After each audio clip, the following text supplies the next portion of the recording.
In the late 90s, I was living in London, England, and towards the end of August of 1997, I was actually in Michigan visiting my family. Actually, 2 hours north of Detroit is where we were staying in a little house on the lake.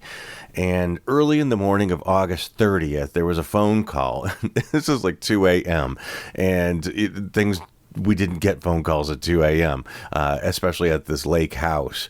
And my friend Steve called. My mother answered the phone, and Steve told her that Diana was killed. So she woke me up, and I marched down to the radio where I was glued. And it was the biggest news story in so many years in my celebrity death obsessed world. And here I was in a location that had no television reception and only AM news radio. So I was glued to that radio for many, many hours, listening to the announcements and the updates about the accident in Paris, the injured, and ultimately the deaths of Diana, Princess of Wales, Dodi Fayed, and the driver, Henri. So, of course, I cut my vacation short when the funeral plans were released, and I got back to London on the night before the funeral. Diana's body was taken to St. James's Chapel, and where she laid for almost a week until the night before her funeral, when she was taken by hearse to her own home in Kensington Palace. Now, from there, the morning of September 6th, 1997, her coffin was loaded into a gun carriage and drove through the streets of London.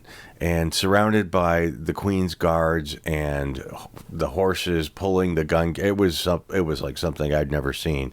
9:08 a.m., the princess's coffin was taken from Kensington Palace to Westminster Abbey.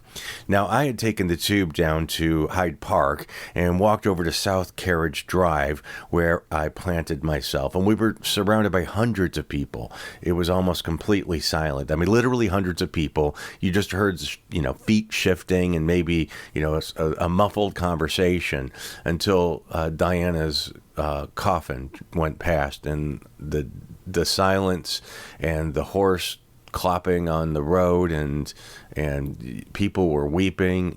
It was like something I've never seen before. So I took a few snapshots, and yeah, this is them. This is the Ritz Hotel, the front of the Ritz Hotel, and Diana was shown on camera entering the Ritz Hotel. The security footage was taken from this camera just above the front doors. Now, when she and Dodi left the Ritz Hotel with the driver, Henri, they actually left the hotel from a back entrance and were traveling through the roads of Paris and being stalked by the paparazzi. Now, they ultimately got to the entrance of this tunnel, and they would never leave that tunnel alive. Well, Trevor Rees-Jones would, Diana's, the bodyguard, Dodi's bodyguard. But this is the entrance to the tunnel. Now,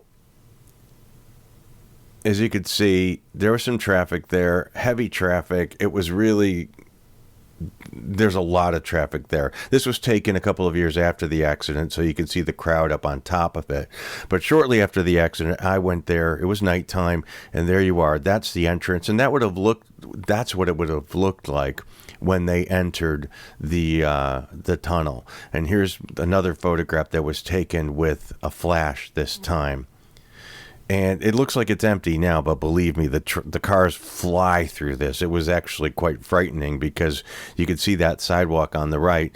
Well, that's a very narrow curb, and we walked through that and on the side of the road. And we ultimately got to the 13th pillar.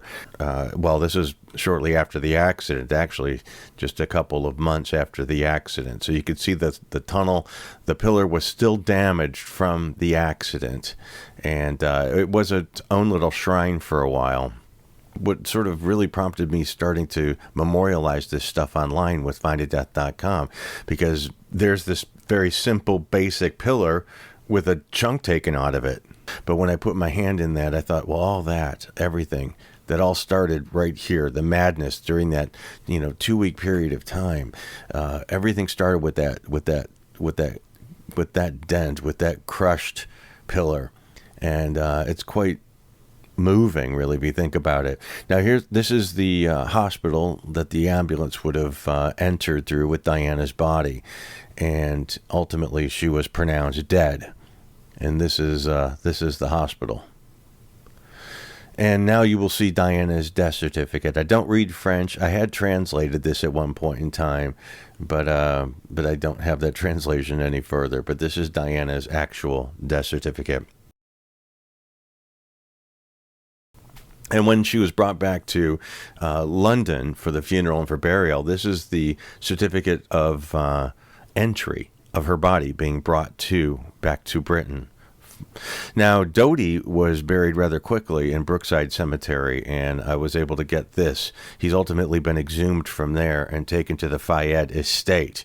And you'll see the back of St. James's Palace here. This is where Diana's body laid in the private chapel there for about a week. The original funeral route, it's well known that it was planned for the Queen Mother, actually, not for Diana. Nobody anticipated a funeral of that kind of magnitude until the Queen Mother's, but they weren't prepared. So they used the plan for the Queen Mother's funeral. So the coffin on the gun carriage left the gates of Kensington Palace, and it came through in this direction coming towards us. Those were the gates to Diana's home. If you drove up there to the right is where her home was. And this was what it looked like around where I was standing while we were waiting for Diana's coffin to go past, and it was well covered by the press. Obviously, you can see above the that crane, and this is a photo of Diana's coffin coming in our direction.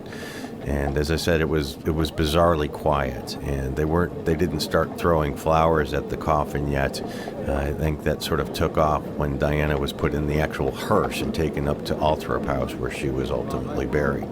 But this is you can see the coffin with the funeral flowers on the top of it from the boys. The royal standard was never used for a non-royal. She was no longer an HRH, Her Royal Highness.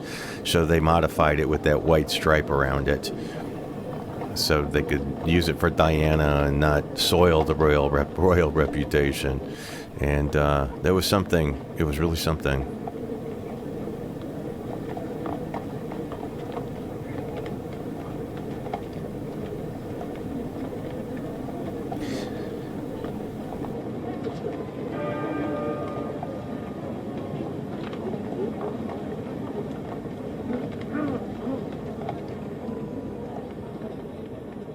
So after the funeral passed by, we didn't go to Westminster Abbey. We actually backtracked and went to Kensington Palace to see the flowers that were left for Diana, and it was crazy to see the amount of flowers that were there.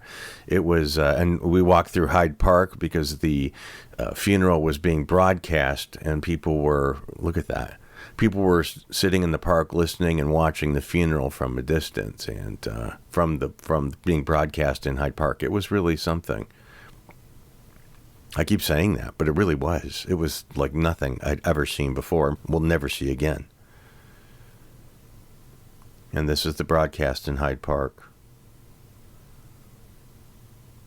And this is the aftermath. This is after the funeral when they were cleaning it up. Actually, these are the ladies that were volunteers, and they picked up all the flowers and they ground them down and took them to Althorpe House, where Diana's buried, and spread them on the island. Earl Spencer, her brother, spread them on the island, but they very lovingly gathered all the flowers.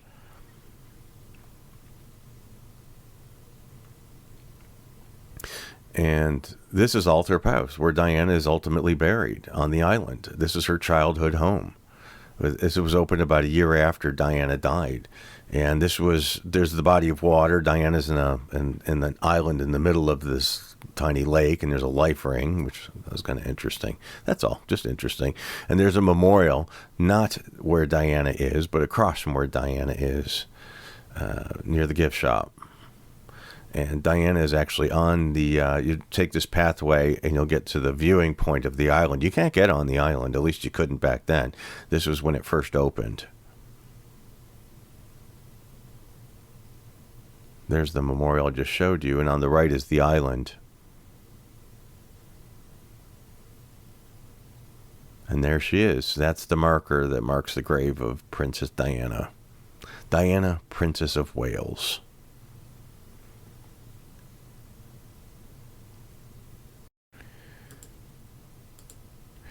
Now, my favorite memorial that sprung up after the funeral was this one at Harrods Department Store in Knightsbridge. Harrods is owned by Muhammad Al-Fayed, Dodi Fayed's father. And Muhammad Al-Fayed was convinced that Dodi had proposed to Diana that night, the night of their deaths. And he probably still says that. Now, this display was in the window for a long time, and then ultimately it was moved to the basement of Harrods. And as far as I know, it still might be there. And it was represented as the love memorial to Dodi and Diana, true love forever, eternal love, eternal flame kind of thing. But you see that pyramid in the back. In that pyramid is the engagement ring that Al-Fayed claims Dodi gave Diana, and also a goblet that she drank from that night. They had a meal. I think she had scrambled eggs, and she drank from that goblet, and Muhammad Al-Fayed preserved it in this pyramid of, I don't know, glass. And also a memorial sprung up above the tunnel in Paris that they were killed in. This is a Statue of Liberty flame, a copy of that. The Statue of Liberty is probably a copy of this, but this is in Paris above the tunnel where they were killed. It's always been there, and it's become a memorial to Diana and Dodi. I took this probably 10 years ago, so I don't even know if that's still there either. But yeah. So these are my pictures from 25 years ago. It was interesting to go through them again, and thanks for sharing that with me. And by the way, here's another one more. You see that woman in blue behind me and the gentleman standing with her? That is Queen Elizabeth, E.R. II, and her husband, who passed away last year, Prince Philip. Just that's when they could tell you what the royals were doing. It was always published in the paper what their activities were going to be and how you could see them. I'm sure they don't do that anymore. But I got to see the royals a few times, and that was kind of cool to see the Queen in person. I may as well throw this footage in there. In April of 2002, just before I moved back to America, the Queen Mother passed away, and I went to that funeral procession as well. I stood near Clarence House, which was the Queen Mother's home, just on the other side of these gates, and I was able to see Prince Charles depart for the funeral. Now, this is horrific camera footage. I think this is cell phone footage of the time, 2002. Top-of-the-line technology. But this is Prince Charles heading to the Queen Mother's funeral. Now, I stood in the Mall, which is the road between Trafalgar Square and Buckingham Palace, and I waited for the funeral cortege to pass me. There's Buckingham Palace in the distance, and there on the other side is the hearse carrying the Queen Mother's coffin. And behind the hearse is Queen Elizabeth and Prince Philip.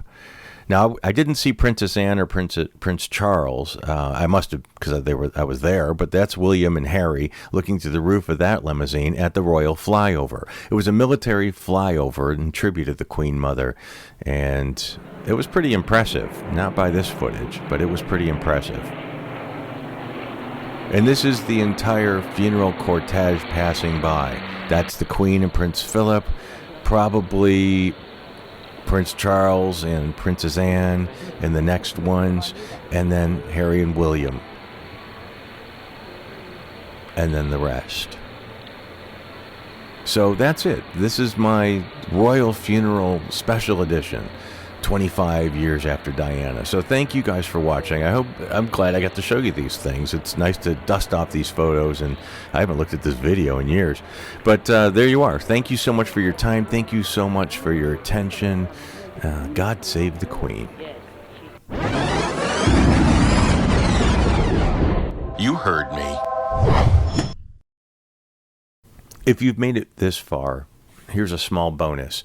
7 weeks prior to the Queen Mother's death, Princess Margaret, the Countess of Snowdon, who was the Queen Mother's daughter, Queen Elizabeth's sister, passed away after a stroke and cardiac problems at the King Edward VII Hospital in London. Her funeral had considerably less fanfare than that of Diana or her mother's, but she was cremated and is placed in the royal vault at St. George's Chapel at Windsor Castle. And I want to thank Ryan, my buddy Ryan, for that adventurous day when we stood in no line, and signed the condolence register for Princess Margaret.